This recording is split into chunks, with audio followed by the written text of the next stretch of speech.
Chapter 40. And it came to pass after these things that the butler of the king of Egypt and his baker had offended their lord the king of Egypt.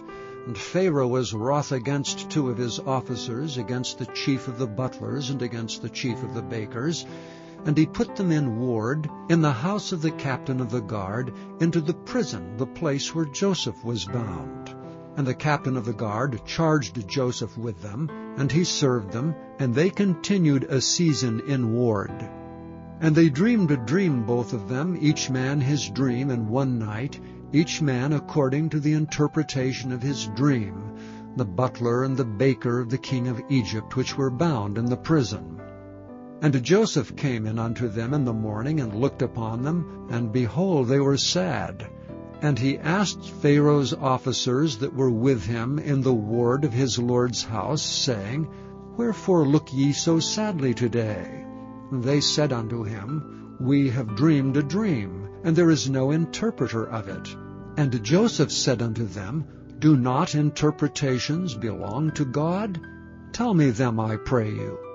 And the chief butler told his dream to Joseph, and said to him, In my dream, behold, a vine was before me. And in the vine were 3 branches, and it was as though it budded. And her blossoms shot forth, and the clusters thereof brought forth ripe grapes. And Pharaoh's cup was in my hand, and I took the grapes and pressed them into Pharaoh's cup, and I gave the cup into Pharaoh's hand. And Joseph said unto him, This is the interpretation of it. The 3 branches are 3 days. Yet within 3 days shall Pharaoh lift up thine head, and restore thee unto thy place, and thou shalt deliver Pharaoh's cup into his hand, after the former manner when thou wast his butler. But think on me when it shall be well with thee, and show kindness, I pray thee, unto me, and make mention of me unto Pharaoh, and bring me out of this house. For indeed I was stolen away out of the land of the Hebrews, and here also have I done nothing that they should put me into the dungeon.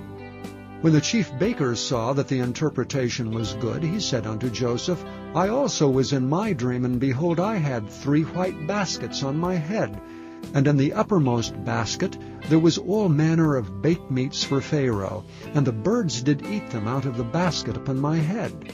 And Joseph answered and said, This is the interpretation thereof. The 3 baskets are 3 days. Yet within 3 days shall Pharaoh lift up thy head from off thee, and shall hang thee on a tree, and the birds shall eat thy flesh from off thee. And it came to pass the 3rd day, which was Pharaoh's birthday, that he made a feast unto all his servants, and he lifted up the head of the chief butler and the chief baker among his servants. And he restored the chief butler unto his butlership again, and he gave the cup into Pharaoh's hand. But he hanged the chief baker, as Joseph had interpreted to them. Yet did not the chief butler remember Joseph, but forgat him.